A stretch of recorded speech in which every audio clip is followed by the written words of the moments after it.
Because 7 days ago, we all were mourning on Outsiders the death of Charlie Kirk.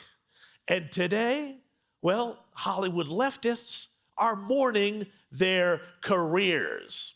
Specifically, this guy, Jimmy Kimmel, who, you've heard about him, and if you weren't familiar with him before, was until a few days ago an unfunny comedian and general ratings disaster for the American ABC. And as you know, he has been flicked from the airwaves, leading to widespread outcry and even protest, as you see here. More about this in a moment.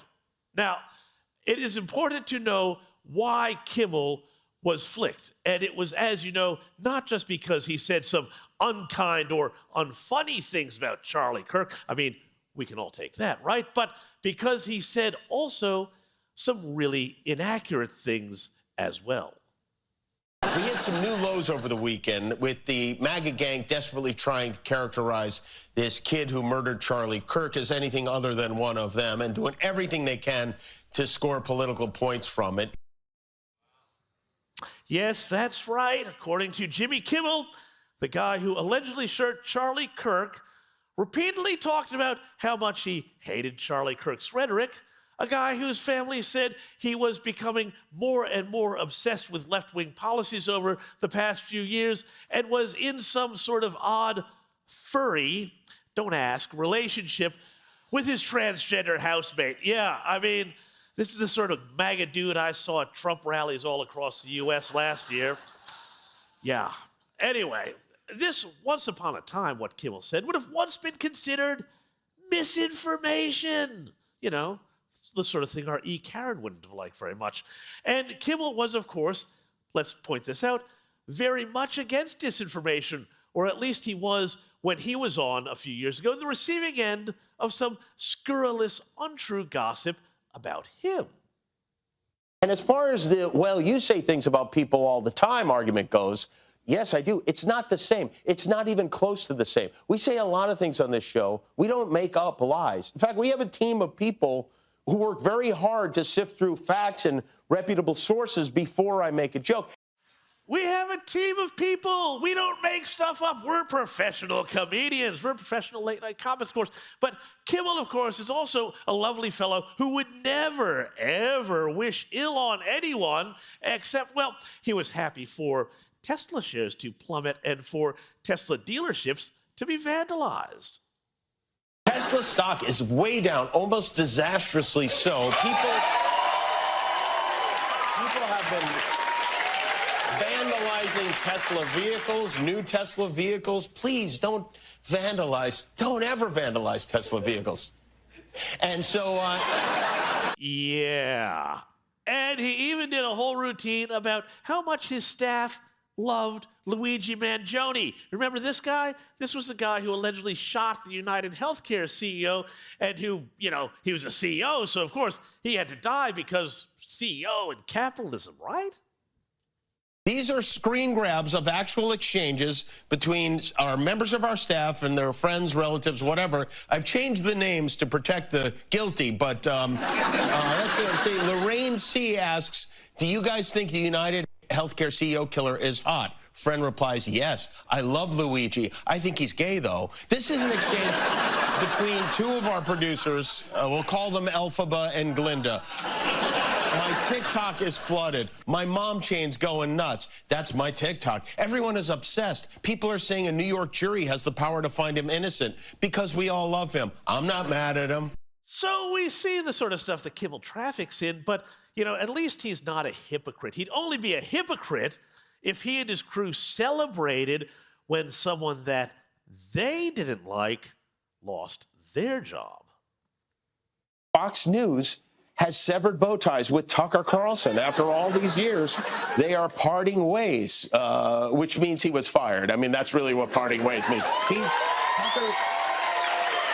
Tucker couldn't be reached for comment. He's already on a plane to Moscow to meet with his manager. But what a shock. I mean, what an absolutely delightful shock this is. Yeah, you didn't see that coming, did you? I mean, imagine how the left would scream if a conservative comic or anybody on the right behaved like this. Well, of course, we don't have to imagine because we've seen it from everybody from Roseanne Barr to Shane Gillis, all been canceled or attempted to be canceled. But as far as, let's talk about Donald Trump, well, people are now calling him a fascist because of all of this, because somehow, without evidence, apparently Donald Trump, the left is saying, is supposedly responsible for Kimmel getting the job. Sorry, what? Where's your evidence-based policy there? Because, of course, it wasn't Trump who tried to get a president banned from Twitter. That's what happened to Trump with the left in the pre-Elon days, got him banned so he wouldn't have the reach. That sounds like censorship to me. And the fact is, everywhere you go on the left, you know this, you see this in your daily lives, you see authoritarians on the left calling for censorship. I mean, don't forget, Hillary Clinton, who could have been president, wanted people jailed. Boosting Trump back in 2016. But I also think there are Americans who are engaged in this kind of propaganda. And whether they should be civilly or even in some cases criminally charged is something that would be a better deterrent. And remember, though, it's Trump who's the fascist because he complained about a comedian. Meanwhile, CNN's Brian Stelter, who was furious about Kimmel's firing and called it authoritarian. Well, here's how the CNN commentator thought. He was happy to call for restrictions once upon a time on conservative media and Fox News just a few years ago. But reducing a liar's reach is not the same as censoring freedom of speech. Freedom of speech is different than freedom of reach. And algorithmic reach is part of the problem.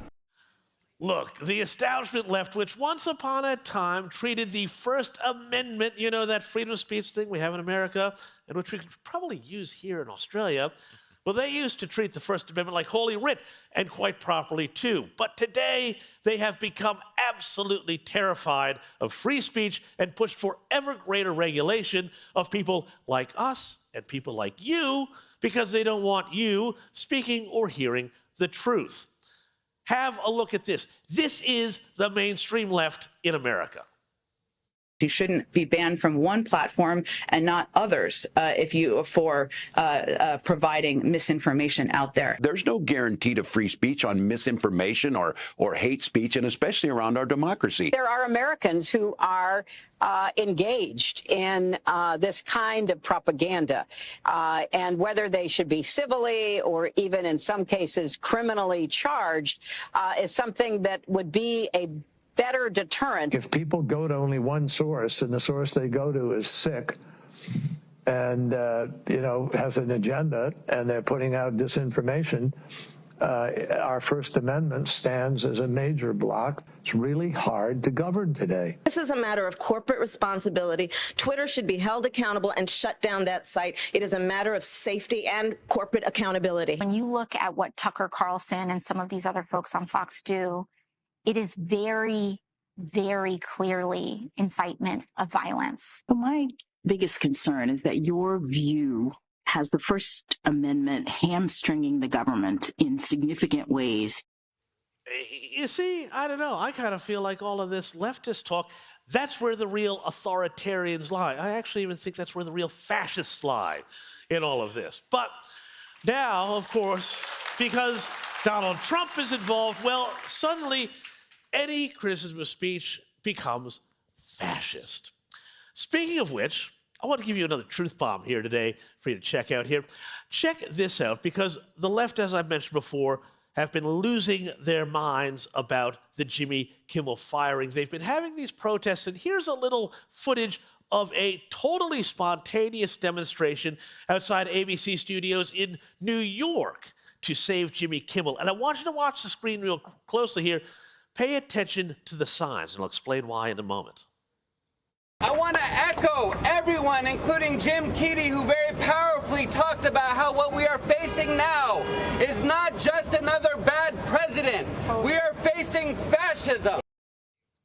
Did you notice there was a logo on those signs? It said refusefascism.org. Well, apparently, turns out Refuse Fascism is an outfit that was co-founded by this man, Bill Ayers, a weather underground terrorist who was involved in a series of bombings in the 1960s and 70s. Yes, that's right. They were doing real bombs, not truth bombs.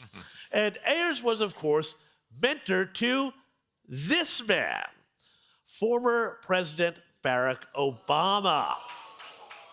Now, that golf course he's playing on may be grass, but all those protests you see out there around Jimmy Kimmel, totally astroturfed. And the people behind them who call everyone else a fascist, well, guess what?